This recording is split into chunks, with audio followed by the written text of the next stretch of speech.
Bienvenue à toutes et à tous et merci d'être au rendez-vous de ce numéro de votre émission Enjeux politiques, l'émission qui nous permet de mieux nous approprier les informations au-delà des frontières du Bénin et pourquoi pas celles relatives à notre pays aussi.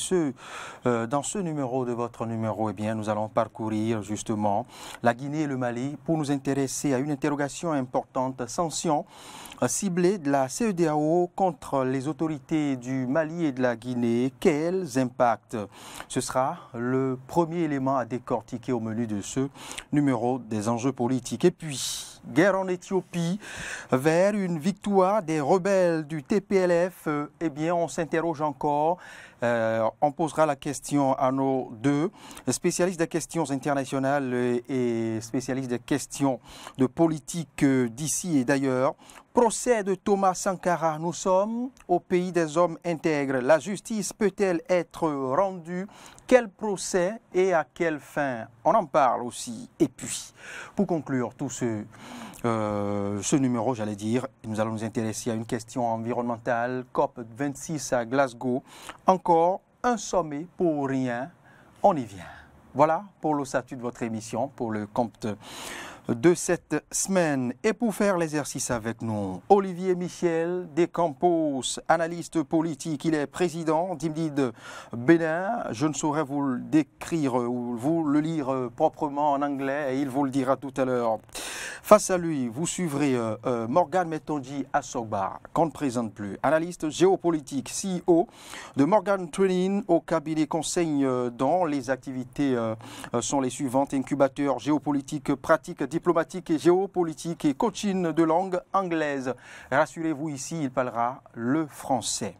Voilà pour le décor bien planché. Tout ceci sera rendu possible grâce à Igor Routondi. Alors, ouvrons ce numéro par le premier point inscrit au menu, c'est bien les sanctions ciblées de la CEDEAO contre les autorités au Mali et en Guinée. Mais pour quels impacts?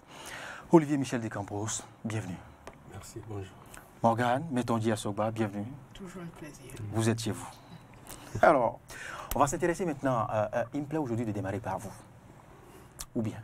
Tout à fait. Alors, les sanctions ciblées de la CEDEAO contre ces deux nations africaines, le Mali et la Guinée, pour quels impacts selon vous?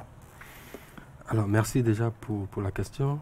Alors, les sanctions ciblées, comme leur nom l'indique, ce sont des sanctions qui sont ciblées, donc qui sont individuelles, en l'occurrence, donc qui s'attaquent à des personnes bien spécifiques. Alors, pour quel impact? La question que vous posez, elle est assez vaste, elle est assez large. Ce qu'il faudrait déjà dire, c'est que, comme toutes autres sortes de régimes de sanctions, elles ont des objectifs politiques, diplomatiques, on pourrait dire, dans le cas présent, parce que lorsque vous instaurez des régimes de sanctions, c'est forcément à des fins politiques. Et comme il faudrait également le rappeler, c'est que la sanction est une arme diplomatique qui, paradoxalement, comme peut-être on pourrait même ne pas forcément s'en rendre compte, permet le dialogue, permet de maintenir une sorte de dialogue, maintenir une sorte de connexion entre les différents acteurs, entre celui qui sanctionne et celui qui est sanctionné. De sanctions ou d'actes de dissuasion? Non. Ou de distraction en griffe? Non, on n'ira pas jusque-là pour parler de distraction, mais ce sont des instruments. Et chaque acteur, en l'occurrence la CEDEAO, utilise les instruments qu'elle a à sa disposition pour atteindre un objectif donné. Et en l'occurrence, vous avez observé que la situation politique, que ce soit au Mali, que ce soit en Guinée, ne permettait pas forcément à la CEDEAO d'aller au-delà de ce régime de sanctions-là, parce qu'elle avait déjà essayé au Mali, au début, avec des sanctions économiques qui avaient plus agi négativement sur la population malienne que sur les dirigeants maliens eux-mêmes, qui étaient ceux qui étaient effectivement visés. Donc, en faisant cela, elle essaie de revoir un peu sa stratégie face à cette situation, en ciblant cette fois-ci les autorités maliennes et guinéennes, on dira pour comme mettre une sorte de pression sur ces personnalités-là. Maintenant, la question de l'impact.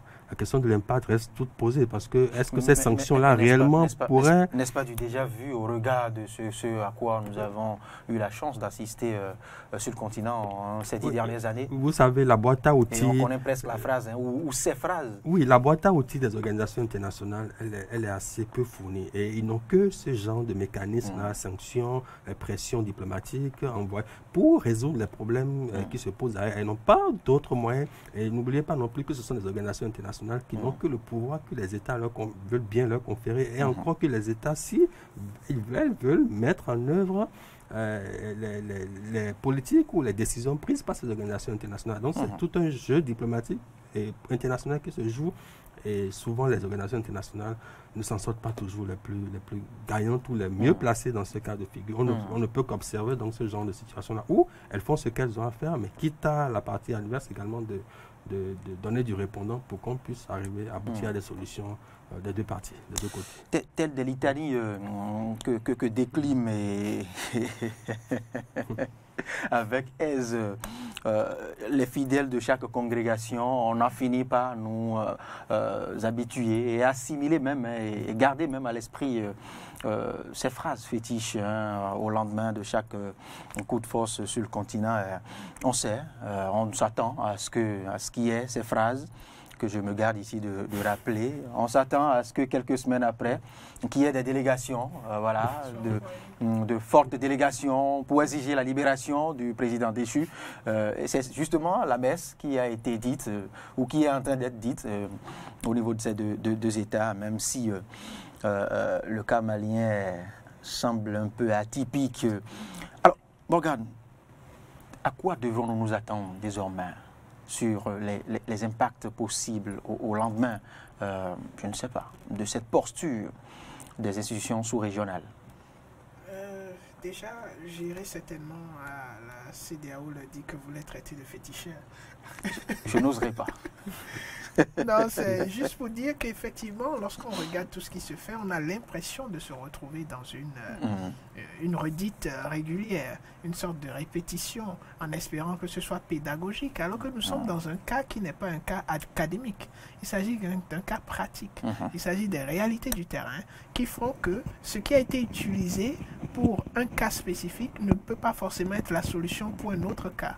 Et nous nous retrouvons ici même dans un cadre de vétusté de la stratégie. Alors, à quoi faut-il s'attendre en matière d'impact? Il faut déjà comprendre l'objectif de ces sanctions. Particulièrement dans le cas du Mali, la CEDEAO et toutes les autres organisations internationales ont déjà compris le signal fort qu'a envoyé le Mali. Et ce signal fort, c'est que nous n'avons pas l'intention d'appliquer le remède ou la stratégie, la solution toute faite que vous nous avez envoyée. Et en plus, le Mali, sinon le gouvernement de transition, le fait comprendre qu'on a le soutien de notre peuple. Du moins, cela apparaît. Et donc, ils sont forts dans leur position et sont en train de dérouler leur agenda et non forcément l'agenda qui leur a été fourni par la communauté internationale. Alors, qu'est-ce qu'il faut faire dans ce cas? Pour la CEDEAO, la chose à faire, c'est quand même d'amener et de forcer d'une façon ou d'une autre les autorités de la transition à établir et maintenir le dialogue. Parce que la CEDEAO ne peut pas se permettre de se séparer du Mali. Ce n'est pas possible dans la pratique. Dans la pratique des échanges économiques qui existent entre le Mali et ces pays de la sous-région, dans la pratique des fluctuations en matière de personnes, de population, il y a des Maliens qui sont dans plein d'autres pays de la sous-région et les pays de la sous-région ont des nationaux sur le territoire malien. Et donc, il faut maintenir une certaine sorte de dialogue, mais tout en ne perdant pas la face. Parce que la CEDEAO et les autres organisations de la communauté internationale semblent avoir perdu la face à cette situation. Donc, vous aurez un impact naturellement beaucoup plus individuel, parce qu'il s'agit des personnes qui sont ciblées, plus qu'il ne s'agisse du pays réellement. Mais ces impacts vont, d'une façon ou d'une autre aussi, affecter le fonctionnement du pays. En dehors de cet aspect, vous aurez une sorte de maintenance de la négociation ou des discussions entre la CEDEAO et le Mali. Pourquoi? Parce que récemment, on a tous été témoins du fait que le représentant de la CEDEAO a été renvoyé d'une façon ou d'une autre du Mali, et ce qui pourrait être pris comme une sorte de message fort envoyé à la CEDEAO, ce qui n'est pas forcément le cas, parce qu'il faut comprendre les raisons pour lesquelles réellement il a été renvoyé, et aussi il faut éviter que cette situation qui vient renforcer la mésentente qui existe déjà de façon apparente entre la CEDEAO et le Mali vienne envenimer les situations. Et donc, on fait sortir des sanctions tout en sachant que ces sanctions n'auront pas un poids énorme sur le processus qu'a enclenché le Mali, mais qu'il y aura quand même une sorte de pression sur les différents acteurs de ce processus pour maintenir le cadre de dialogue et ne pas perdre la face au gouvernement de transition. On agit un peu comme on le dit chez nous. Si on ne le fait pas, on dira après qu'on n'a rien fait. Voilà, donc on sait d'office quels seraient les résultats, mais on agit quand même. Et c'est ce à quoi jouent les... Mais par contre, ici, on ne sait pas d'office que seraient les résultats. C'est vrai qu'on est certain qu'ils vont continuer dans la logique. Les résultats, c'est que les sanctions ne sont pas de nature à dissuader oui, l'objectif des sanctions... Goïta comme du côté de la Guinée, non plus. Oui. Ouais. C'est là où il faut revenir aux objectifs. Les objectifs des sanctions ne sont pas forcément ce que nous voyons. L'objectif n'est pas de les dissuader, parce qu'on sait qu'ils ne sont pas, on ne peut pas les dissuader. Alors, l'objectif, c'est de les maintenir dans une certaine, je ne vais pas dire dépendance, mais faire gagner, sauver la face de l'organisation. Parce que la CEDEAO, en tant qu'institution, s'est donné un certain nombre de missions. Et parmi ces missions, il y a le respect des principes de la CEDEAO. Et parmi ces principes, il y a le principe de transfert du pouvoir dans les pays, qui doit être forcément selon la CEDEAO. Lesquels principes n'étaient pas respectés en amont. Ce qu'il faille faire d'abord avant de penser maintenant le faire. Oui, quand vous parlez d'en amont, je vois tout de suite les révisions des constitutions. Justement. Mais je m'en vais vous dire que la CEDEAO n'a pas le pouvoir de dire à un État... De s'ingérer. En ce moment, on oppose à la CEDEAO en ce moment, l'ingérence. On ne l'oppose pas, elle s'oppose. Parce que je viens de vous dire, elle respecte des principes. Donc pour la CEDEAO aussi, effectivement... C'est en cela que réside au fait la beauté de l'hypocrisie diplomatique. Oui, vous l'appelez hypocrisie, mais je dirais c'est une sorte de conception diplomatique qui n'est pas forcément une conception populaire. Vous savez, l'institution, c'est des États, des institutions. Et donc les institutions n'étant pas forcément dans une dynamique de plaire au peuple, donc ils n'ont pas la capacité de tenir compte de ce sentiment populaire, parce que ce serait difficile de comprendre pourquoi est-ce que on dit qu'il n'y a pas transition démocratique, mais que le peuple semble soutenir ces coups d'État. Et donc on se trouve face à un paradoxe qui serait peut-être appelé paradoxe démocratique. Morgane Metondi-Assoba, Olivier Michel Descampos, on va maintenant faire le tout contraire de celui du soleil qui se lève à l'est et se couche à l'ouest. On quitte maintenant l'Afrique de l'Ouest pour nous rendre à l'Afrique de l'Est, cette fois-ci, plus précisément en Éthiopie, où prévaut une réelle tension. Cela tombe bien sous le sens. Ce n'est qu'un secret de polichinelle, j'allais dire. Guerre en Éthiopie vers une victoire des rebelles du TPLF. 20 ans après la guerre avec l'Érythrée, je ne vous apprends rien, vous en faites d'ailleurs votre bon rayon. L'Éthiopie se retrouve au cœur d'un conflit armé, cette fois au sein de ses propres frontières. C'est là, au fait, la précision à apporter. La région du Tigré et le pouvoir central d'Abiy Ahmed se livrent une guerre basée sur de vieilles tensions. Lesquelles tensions politiques que vous allez d'abord nous aider à nous approprier pour voir de quoi retourne ce conflit qui oppose ces rebelles, je dirais, anciens militaires d'hier au gouvernement de leur nation, j'allais dire. Jusqu'à quand remonte ce conflit? Et quels en sont les éléments qui l'expliquent mieux? Alors, ce conflit remonte quand même à pas mal d'années, parce qu'il faudrait quand même le dire, jusque dans les années 60. Ah oui? Oui, bien sûr, parce que ça remonte déjà depuis l'époque entre l'annexion de l'Érythrée par l'Éthiopie, parce que voilà, souvent on a tendance à l'oublier, mais l'Éthiopie, même si elle n'a jamais connu la colonisation, quand même a eu sous sa domination un certain nombre de pays, en l'occurrence donc l'Érythrée, entre 61 et 91. Et là, vous comprenez, quand vous gardez cela en mémoire, vous comprenez aisément ce qui se passe aujourd'hui entre les Tigréens, donc région frontalière de l'Érythrée, et ce pays-là.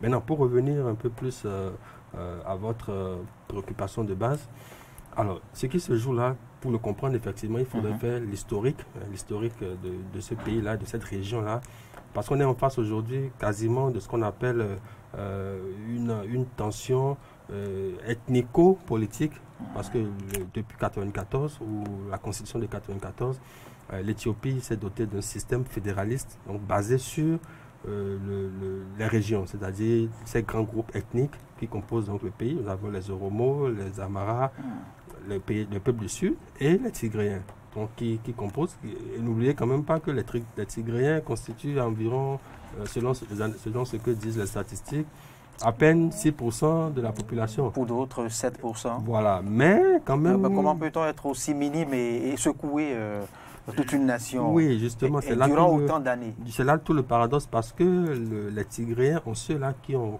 conduit le pays pendant les 30 dernières années, si on peut le dire, avant l'arrivée au pouvoir de Abiy Ahmed.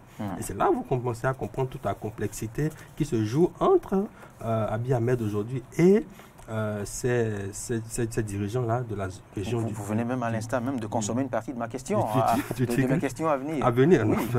Non, bon, il fallait quand même qu'on je me préparais à vous le demander. Comment à peine 7% peut... Oui, tout à fait, parce que oui, c'est justement cela qui est assez paradoxal en Éthiopie, où vous savez, le peuple du Tigré, depuis les temps anciens, qui ont dominé la vie politique, sécuritaire de l'Éthiopie. Et vous savez, aujourd'hui, quand on voit l'Éthiopie, c'est pas forcément une mine d'or, hein, si on va dire les choses ainsi, mais elle a une importance économique, historique, politique et comment dire, culturelle, mais aussi mémorielle. C'est-à-dire l'histoire politique de l'Éthiopie est en grande partie empreinte là, de l'histoire des peuples du Tigré et tout ça. Ce qui rend donc assez complexe l'analyse de cette situation. Alors, tout démarre, si on doit revenir à l'histoire récente, avec la prise de pouvoir d'Abiy Ahmed en 2018, à la faveur donc de la démission du décès de Meles Zenawi et de la démission du Premier ministre qui l'a précédé, et qui s'est lancé dans un vaste programme de réforme. De réforme qui, justement, là, c'est là où vous comprenez vraiment ce qui est en train de se passer, qui vise à rompre avec ce système pluraliste, fédéraliste, plusieurs ethnies, c'est-à-dire cette pluralité ethnique et tout, pour revenir à un système politique beaucoup plus centralisé autour d'un parti politique qu'il a créé, qui est, je pense, le parti de la prospérité, si je ne me trompe pas, lequel a été donc rejeté d'emblée par les Tigréens, voyant venir là une sorte de perte de leurs avantages, parce que n'oubliez pas quand même que Abiy Ahmed est un Oromo, qui n'ont rien à voir avec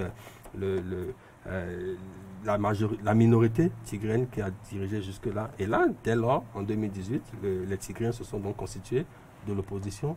Et aujourd'hui, vous avez tout se déroulé, les élections contestées par le pouvoir fédéral, qui quand même ont eu lieu en 2019. Et tout cela, donc aujourd'hui, on assiste donc à cette situation-là en Éthiopie. Alors, ce qui est quand même assez intéressant à observer, c'est que le Premier ministre Abiy Ahmed était parti pour faire une opération de maintien de l'ordre. C'est ce qu'il avait dit il y a une année.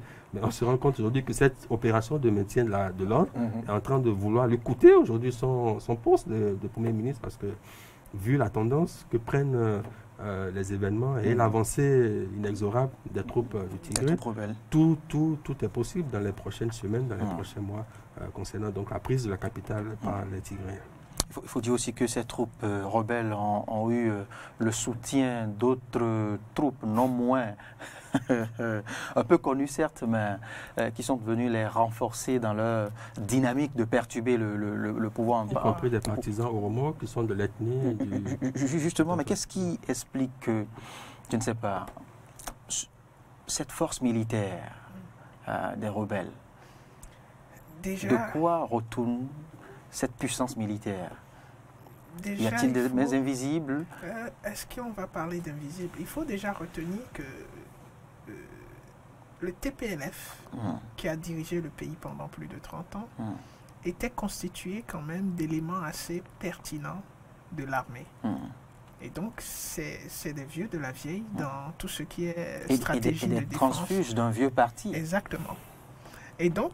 ce qui faisait dire même d'autres analystes que le TPLF est, je ne sais pas, la conversion d'un ancien parti politique. En effet. Et il avait... Le TPLF représentait ce parti très influent-là qui pouvait se retrouver comme étant parti central. C'est-à-dire ce que Abiy essaye de créer maintenant sans le TPLF. Je ne sais pas si vous comprenez. C'est-à-dire il vient par le biais du TPLF et il veut faire une restructuration sans maintenir l'influence majeure du TPLF. Et la plupart des généraux, des vieux de la vieille, se retrouvent dans ce TPLF-là. Et l'influence du Tigré, parce que lorsque l'Éthiopie a décidé de devenir une fédération, l'influence du Tigré est restée dominante à cause du TPLF qui était le groupe qui représentait cette région-là du Tigré. Et donc aujourd'hui, ce que vous avez en Éthiopie, c'est une crise à la fois politique. Politique dans quel sens? Dans le sens des réformes, parce qu'il faut dire que la démarche de M. Abiy n'a pas que du mauvais. C'est-à-dire, il semble s'inscrire dans une dynamique qui vise à faire disparaître tout ce qui est ethnique. Parce que jusque-là, l'Éthiopie a beaucoup fonctionné comme un certain nombre de pays africains sur la base, qu'on le veuille ou non, du régionalisme, de la base ethnique. Nous sommes claniques, nous sommes du Tigré, nous sommes des Onomo, nous sommes ainsi de suite. Et donc, ce fonctionnement est quelque chose qui n'avantage pas toujours le développement tel que perçu et conçu, où les acteurs politiques interviennent beaucoup plus sur la base des convictions plutôt que sur la base identitaire. Et les forces armées, étant beaucoup plus partie du TPLF, ont su rapidement s'organiser parce que le Tigré reste détenteur d'une majorité des stratèges de l'Éthiopie. Et donc, ils ont su rapidement, puisqu'ils fonctionnaient déjà en mode fédéré.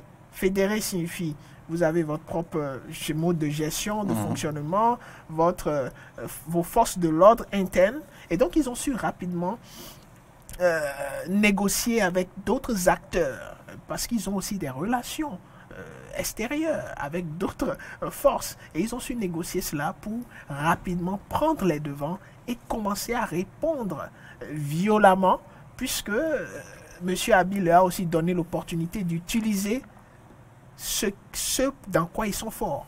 Parce qu'ils sont forts sur le plan militaire, l'armement, la qualité de... Je pense que le Tigré reste demain même la région la plus équipée en termes de matériel de guerre et même de capacité financière quand vous prenez l'Éthiopie en entier. Donc le Tigré reste et demeure un point très sensible et je pense que dans son processus de négociation et de gestion de cet État fédéré-là, M. Abiy n'a pas tenu compte d'un certain nombre de pesanteurs historiques et d'influences politiques. Et c'est ce qui lui coûte ce qui est en train de se passer aujourd'hui. Oui, mais qui sont-ils réellement rebelles, ces bandes rebelles qui secouent et éprouvent maintenant, je dirais, le gouvernement, l'État fédéral éthiopien, sont-ils tous des anciens caciques de l'armée, des anciens caciques de l'Est-Parti qui a fini par donner le TPLF qui est en cours, en instance d'être baptisé encore, si mes recherches sont justes, les fronts de libération du peuple du Tigré. Pourquoi autant de changements, hein? Ça n'est pas l'important. Mais dites-moi, qui sont-ils, ces rebelles? Dans votre question, vous avez des éléments de réponse. D'abord, je vous rassure, ce sont les caciques. Rien que? Pas rien que. À eux s'ajoute cette jeunesse-là qui a été bercée dans cette philosophie de voir. Et vous voyez, nous sommes dans une situation où il y a une jeunesse qui a décidé de suivre le mouvement des caciques. Et c'est tellement réel qu'aujourd'hui, le gouvernement central est face à une situation vraiment problématique. Parce qu'il y a des forces, vous voyez, quand vous avez des caciques qui s'ajoutent à une jeunesse donnée qui est dans une certaine dynamique, on a le résultat qu'on a. Et donc, en dehors de cela, vous avez, comme on le dit souvent, des facteurs externes. Vous avez des acteurs externes qui ont aussi leur intérêt. Et quand on parle d'acteurs, vous avez la Chine, vous avez la Russie, qui sont de l'autre côté. C'est ce qui me faisait évoquer tout à l'heure, s'il n'y a pas de mains obscures, ou de mains invisibles. Elles ont des intérêts. Elles ont des intérêts dans la zone et elles ont intérêt à ce qu'il y ait une sorte de stabilité ou que quel que soit l'acteur politique qui prenne la relève, que cet acteur soit favorable à leurs intérêts. Et donc, d'une façon ou d'une autre, ils essayent de se rassurer quand même que certaines routes qui leur permettent à eux de maintenir leurs intérêts, c'est-à-dire échanges économiques, parce que la Chine a investi énormément dans l'Éthiopie et aussi de l'autre côté de Djibouti. Et donc la Chine tient à ce que ses intérêts soient protégés. C'est ce qui explique aussi l'intervention des États-Unis. Parce que les États-Unis ont aussi des intérêts. Et donc le fait que les États-Unis décident d'envoyer un émissaire pour essayer de résoudre la situation, c'est une façon pour les Américains aussi d'entrer dans la danse. Entrer dans la danse, pourquoi? Parce qu'il ne s'agit plus ici du droit international. Nous sommes dans un système où, à une étape des relations internationales, où uniquement les rapports de force peuvent amener les différents acteurs qui sont dans un casus belli à s'asseoir et négocier. Et ces rapports de force peuvent être soit internes ou externes.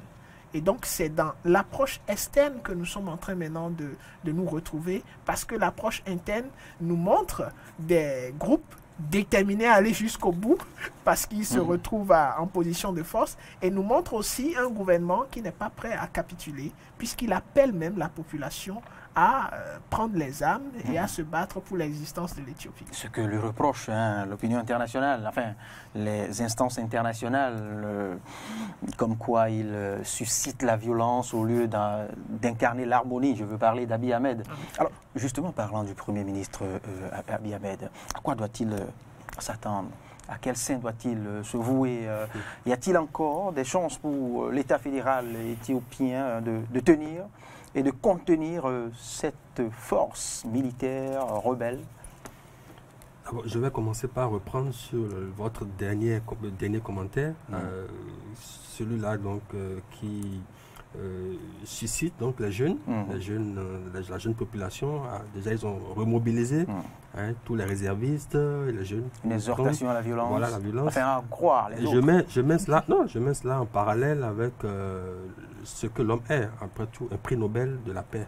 Ce n'est pas le débat d'aujourd'hui, je vous rassure, mais ça peut quand même... C'est un parallélisme délicat. Ça pose quand même des problèmes à savoir quels sont les critères de décernement de ces genres de prix-là, parce que lorsque vous voyez quelqu'un qui a le prix Nobel de la paix... Belle interrogation. Et qui se livre... Belle interrogation qui peut susciter un autre un numéro débat, tout à fait, d'enjeux politiques. Oui, parce qu'aujourd'hui, on se pose énormément de questions sur plusieurs prix Nobel de la paix qui se sont révélés être des chefs de guerre. Par la suite, je dis cela parce que M. Abiy Ahmed a eu plusieurs fois l'occasion d'empêcher que l'on en arrive à ce stade-là. Parce qu'il ne faudrait pas oublier quand même que les Tigréens, depuis le début, avaient un objectif. C'était celui qu'on aille aux élections, parce que n'oubliez pas, lorsque M.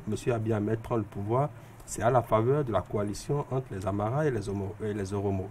À la suite, donc, la démission du Premier ministre précédent. Et là, les Tigréens se mettent d'office dans l'opposition et réclament la tenue d'élections pour légitimer le pouvoir et aller à une sorte de transition, à une sorte de renouvellement de la classe politique, ce qui n'est pas fait. Et c'est de là qu'elles décident d'organiser leurs propres élections qui, en quelque sorte, a été donc la poudre, ou, voilà, la goutte d'eau qui a fait déborder le vase. Donc, je pense que M. Abiy Ahmed a eu plusieurs fois l'occasion de dialoguer, d'empêcher que la situation ne s'envenime jusqu'à ce point aujourd'hui. Alors, aujourd'hui, comme vous l'avez déjà rappelé, il se lance, il s'amplifie dans une sorte de politique de jusqu'au boutisme. On ne sait pas où ça pourra mener parce que tout ça ne serait que plus de violence. Parce que vous décidez de mettre la jeunesse dans la rue. N'est-ce pas une quête de soutien Mais le soutien, il devrait être spontané. S'il n'est pas spontané et qu'il est manipulé de cette manière-là, cela pose déjà des questions. On y voit déjà une sorte de faiblesse déjà à leur propre niveau, au niveau gouvernemental. S'ils en viennent au point de devoir demander à la jeunesse de prendre les armes, parce que ça, c'est un signe déjà qu'il y a un problème qui se pose. Et justement, par rapport au cacique, comme le disait mon confrère, de l'armée du Tigré ou de ceux-là qui conduisent donc la révolution au Tigré, mais lorsqu'il est arrivé, Abiy Ahmed a pris le soin de se débarrasser d'une grande partie de ces généraux-là, de ces grandes figures-là de l'armée, qui se sont tous donc repliés vers la région du Tigré. Et lorsque vous avez dirigé un pays pendant près d'une trentaine d'années, vous gardez quand même une sorte d'appareil, l'appareil sécuritaire, l'appareil politique, l'appareil économique, une grande partie qui est toujours aux mains donc, de cette partie-là de l'Éthiopie. Donc tout cela pourrait donc compliquer donc davantage la tâche pour le Premier ministre Abiy Ahmed, et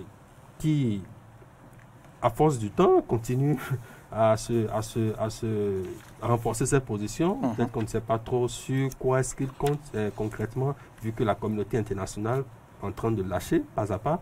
Vous voyez comment les différentes diligences qui sont faites. Ce qui justifie davantage son besoin de soutien. De soutien de la population. Oui. Voilà, donc c'est assez compliqué, la situation reste assez compliquée pour lui aujourd'hui.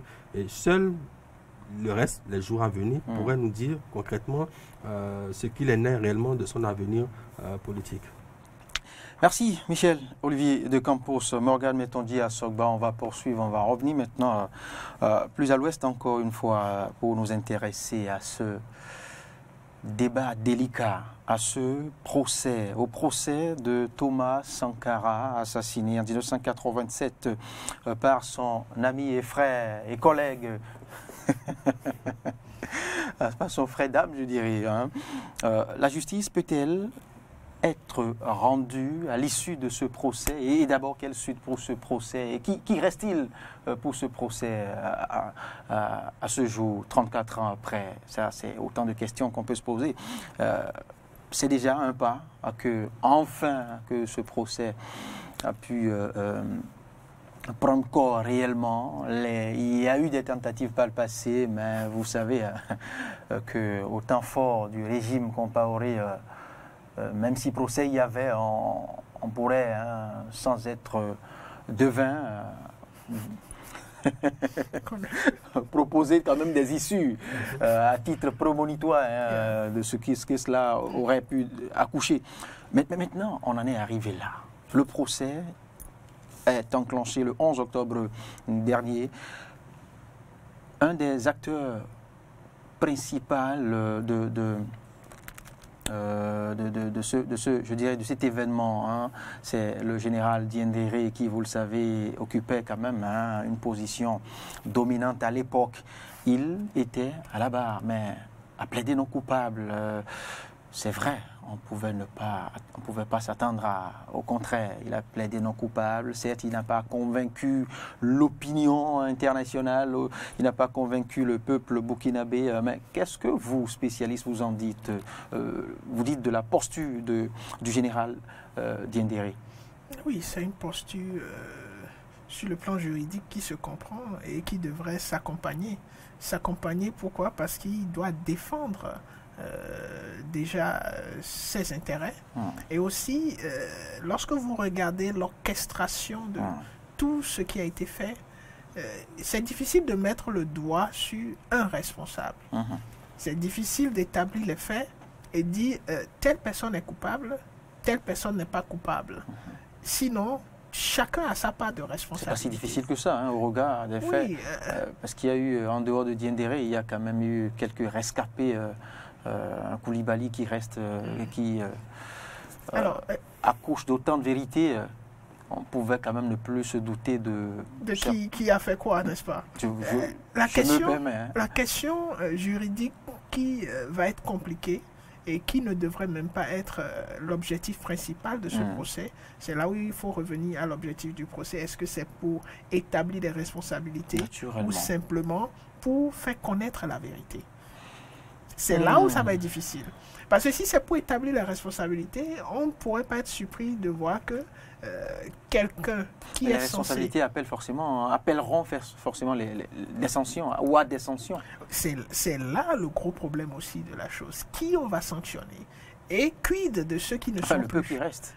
Le peu qui reste. Et le principal, qui aujourd'hui comment établir que c'est lui le principal? Parce que nous sommes, et c'est ça la complexité de tout ce qui est juridique. Parce qu'il faut plus que ce qu'on connaît. Il faut plus que l'histoire qu'on connaît. Il faut des faits. Il faut établir des faits. Et ces faits-là, c'est à la base des preuves. Des témoignages, si possible, si on peut les avoir. Mais déjà, si on veut se mettre dans le cas des témoignages, ça va être très difficile de trouver des gens qui soient forcément prêts à témoigner de façon à pouvoir établir soit la culpabilité effective, que ce soit de Diendéré ou que ce soit de M. Compaoré ou que ce soit de toute autre personne. Mais pour ce qui est des preuves, c'est encore plus compliqué. Parce que, qu'est-ce qu'il faudra faire? Il faudra d'abord trouver quelles sont les armes qui ont été, ou quelle est l'arme qui a déjà été utilisée, ce qu'on semble connaître, qui n'est pas effectif, plus ou moins. Oui. La balle, il faut faire une balistique pour établir. Vous voyez, il y a tellement de choses, et maintenant il faudra remontrer aux responsabilités de qui a donné l'ordre, qui a orchestré. Et pour remontrer à ces responsabilités, on pourrait même se rendre compte que ce n'est pas forcément M. Compaoré. On pourrait même aller de fil en aiguille, se retrouver même à des acteurs externes, parce que l'histoire qu'on connaît tous nous montre qu'il ne s'agit pas juste des nationaux, mais qu'il y a aussi des acteurs externes qui pourraient être impliqués dans ce sort qui a été réservé à M. Sankara. Et donc, lorsque vous écoutez les acteurs juridiques de part et d'autre, et même certains acteurs politiques, vous comprenez que l'objectif ici, ce n'est pas forcément d'établir les responsabilités et de sanctionner, mais c'est de faire en sorte qu'on puisse connaître la vérité. Et même les proches de Sankara réclament une chose: qu'est-ce qui s'est réellement passé? Comment est-ce que... On en connaît une bonne partie. Ensemble. Je m'en tiens à ce que certains témoins de cette nuit scabreuse ont raconté. Disent-ils la vérité? Là est la question. Ils ont dit, certes, mais est-ce qui s'est passé? Certains sont allés jusqu'à décrire quelle était la couleur de la chemise que portait l'ancien chef d'État Thomas Sankara. Il y a un rescapé qui est quand même... Il y a un rescapé, même deux. Voilà, qui témoigne actuellement. Alors, je vais juste commencer par nuancer... Parce qu'il y a eu des véhicules qui ont conduit quand même, je dirais... ceux-là, c'est Mati à ces lieux. Et il se fait que certains étaient quand même au volant de ces véhicules. Oui, là, vous êtes en train d'aller vraiment très loin dans la chaîne d'exécution de ce crime. Juste commencer par nuancer. Moi, je pense que l'objectif du procès est non seulement de découvrir la vérité, ce qui ne serait que justice, mais également de sanctionner ceux qui méritent d'être sanctionnés. C'est un procès qui s'ouvre. Ce n'est pas une assise de justice réconciliation qu'on est en train d'assister. C'est un procès qui aboutira certainement à des condamnations. Des gens seront condamnés certainement. Et c'est un procès qui aurait pu aboutir depuis. Non, justement, si vous remarquez... Si les impliqués n'étaient pas de certains rangs. Justement, si vous remarquez le timing, l'ouverture du procès, en tout cas l'ouverture de la procédure, concourt avec la fin du règne de M. Compaoré. Justement. Alors, donc, vous comprenez... Ce n'est pas la volonté d'ouverture d'un procès qui a manqué par le passé. Voilà, tout à fait. Donc, vous comprenez que l'agenda est ainsi fait. Donc, on sentait qu'il fallait que quelqu'un puisse ne plus être là pour que les choses puissent démarrer et aboutir dans ce sens-là. Le deuxième élément par rapport à cela, la déclassification d'un certain nombre d'archives par la France. Mais là, il y a une sorte de bémol qu'il faut quand même mettre, c'est que les archives déclassifiées ne permettent pas à l'heure actuelle de savoir qui sont, parce que tout n'a pas été déclassifié, vous en doutez très bien. Bien sûr. Donc justement, de permettre de savoir qui sont les commanditaires. Alors, ce qui a été retenu, selon les informations que nous avons par le tribunal, c'est donc de ne juger que les exécutants, ceux qui ont agi donc, sur le terrain, ceux qui ont exécuté donc, les ordres qui étaient donnés. Et là, on se retrouve avec les 14 accusés qui sont devant la barre de juges pour donc, se défendre. Et vous notez quand même qu'au titre de ces 14 accusés, il en manque quand même deux de poids. C'est-à-dire l'ancien président, M. Blaise Compaoré, et Yacine Kafondo, qui ne sont pas là pour se défendre, pour donner la version des faits. Alors là, pour revenir encore donc à la question qu'on posait au départ, la justice. Et d'éminentes personnalités internationales. Non, c'est ce que je disais tantôt. Pour justement incriminer ces personnalités, qui seraient peut-être les commanditaires? On parle de la Côte d'Ivoire, on parle également d'autres parlent de la France et d'autres pays. Il y a tellement de pays qui sont cités dans ce complot-là. Parce que Thomas Sankara, à son époque, bougeait tellement les lignes qu'il s'est mis à dos quand même pas mal de ses pairs qui défendaient tel ou tel intérêt contradictoire avec les siens. Donc, il s'est mis à dos plein de personnes. Donc, on ne pourra pas forcément aller dans ce sens-là des commanditaires, mais au moins les exécutants au niveau national, ceux sur qui on a pu mettre la main, sont ceux qui sont donc devant les juridictions aujourd'hui. Et c'est assez dommage parce que lorsqu'on parle de justice, il faudrait déjà qu'on puisse établir la vérité. Établir la vérité, c'est qu'il faudrait déjà que les personnes responsables, les personnes citées, présomption d'innocence bien sûr, puissent répondre de leurs actes. Or, aujourd'hui, vous avez M. Compaoré, M. Blaise Compaoré, qui est de nationalité ivoirienne. La Côte d'Ivoire n'extradant pas ces nationaux, vous comprenez très bien la stratégie qui est en train d'être mise en œuvre. Donc, vraisemblablement, l'homme, si d'aventure était jugé coupable, certainement ne purgerait pas de peine. En tout cas, seuls les semaines, les mois à venir nous diront ce qu'il en sera réellement de ce dossier. On va y revenir, rassurez-vous, Olivier Michel Descampos. On va conclure ce numéro des enjeux politiques par, je dirais, une autre information très importante. Nous allons nous rendre au-delà des frontières du continent africain, au Royaume-Uni, plus précisément à Glasgow, pour nous intéresser à la 26e édition de la COP. Près de 200 États se mettent ensemble pour plaider la cause du continent, de la planète. Et comme chaque année. Et le plus étonnant, c'est que ces grandes nations, ces grosses puissances internationales, ensemble, dans un même creuset, sont incapables de trouver la solution qu'il faille, pas de trouver, elles savent que faire, mais se refusent de faire, mais pourtant, eh bien, se réunissent tous les ans, eh bien, clament haut et fort leur volonté de le faire, mais ne le font jamais. Mais qu'est-ce qui justifie qu'est-ce qui explique est-ce du cynisme ou encore de la diplomatie Comment qualifiez-vous le fait C'est un fait compliqué à qualifier si on veut partir d'une analyse structurelle. Mais si on veut se baser sur une analyse historique, c'est-à-dire si on veut analyser l'histoire du monde et comment les choses fonctionnent, on se rend compte que c'est tout à fait logique et compréhensible.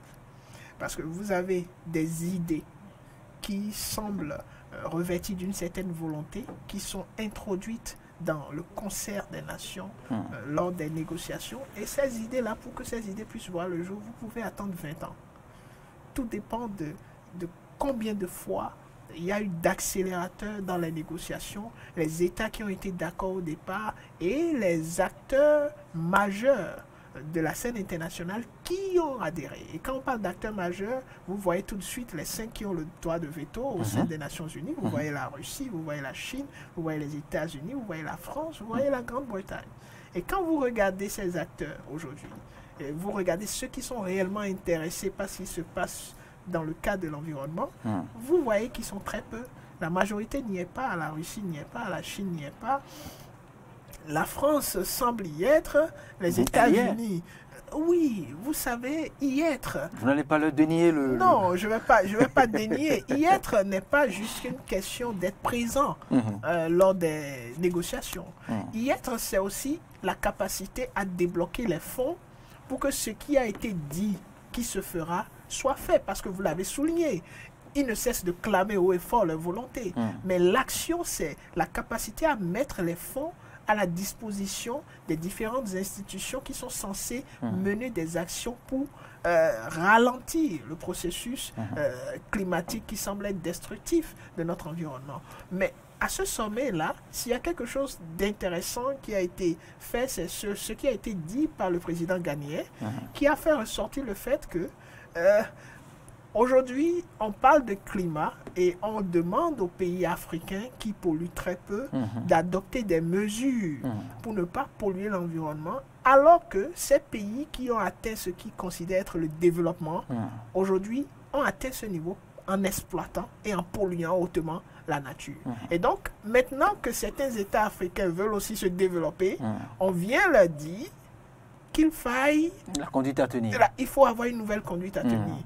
Et il a remis en cause tout ce système et a dit non, qu'il faille que chacun prenne ses responsabilités, mais qu'on ne vienne pas surtout dicter aux États africains la conduite à tenir, parce que les États africains aussi ont besoin de développement. Et donc cette question de l'environnement est une question qui pourrait aller dans le même sens que le développement qu'a connu les questions de droits de l'homme. Vous voyez, si vous retournez dans l'histoire, vous voyez comment est-ce que les questions de droits de l'homme sont devenues majeures sur la scène internationale. Ça a pris du temps et ça a été un cheval de bataille pour un certain nombre d'acteurs de la scène internationale. Et donc nous espérons que cette question du climat et on aura une adhésion des acteurs majeurs, c'est-à-dire des gros pollueurs, ceux qui ont réellement contribué à nous mener à ce stade de développement de la chose, et que peut-être une entente sera trouvée, une formule plus appropriée sera trouvée pour chaque continent dans sa dynamique. Olivier Michel Descampos, de la COP 26, que dire? Déjà que la France y est, contrairement à ce que pense mon confrère, mais juste oui, elle y est de plein pied, on dira. Mais c'est facile pour la France d'y être, puisqu'elle ne contribue pas à grand-chose. À peine 1%. Donc c'est facile pour un pays comme la France d'y être et qui en a fait justement. On pourra se permettre en fait de dire que c'est le sommet des engagements. On s'engage pour ne jamais respecter. Au fait, oui, justement, c'est là que c'est intéressant. Parce que là, vous êtes dans la relation internationale, tout ce qui fait la complexité des relations internationales, surtout sur des questions aussi sensibles où les États ne sont pas contraints. Vous vous souvenez en 1997 du protocole de Kyoto qui avait été signé par quelques pays, ratifié encore par moins, en l'occurrence les grandes puissances qui sont refusées de ratifier le protocole. Et aujourd'hui, après, vous avez la COP, celle de l'accord de Paris de 2015. Là encore, presque la majorité des États, presque tous les États, qui ont adhéré donc à cette convention-là, à cet accord. Mais il manque toujours l'aspect de la contrainte, c'est-à-dire c'est des déclarations d'intention. Les États s'engagent, ils font des promesses, mais lorsque vous n'avez aucun mécanisme sur le plan juridique international pour contraindre un État de faire ou de ne pas faire quelque chose, c'est compliqué donc d'avoir des résultats.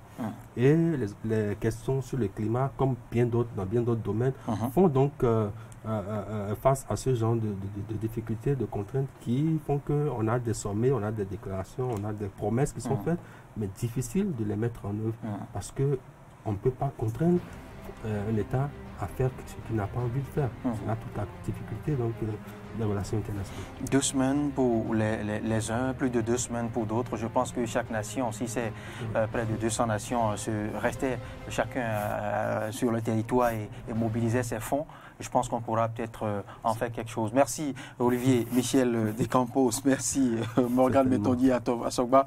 C'est très speed pour ce numéro des enjeux politiques, je rappelle. Olivier Michel Descampos, que vous êtes analyste politique, président d'IMLID de Bénin, organisation de volontariat national, de renforcement des capacités des jeunes, de conception et de mise en œuvre des projets communautaires. Morgane Metondier Assogba, vous êtes responsable de Morgan Training, un cabinet conseil dont les activités sont les incubateurs. Vous faites dans des incubations géopolitiques, pratiques diplomatiques et géopolitique, coaching en anglais et traduction de différents documents. Merci pour votre disponibilité, merci pour tout ce que vous apportez aux profanes et férus des relations internationales qui suivent la télévision. Modestement. À très bientôt. Merci.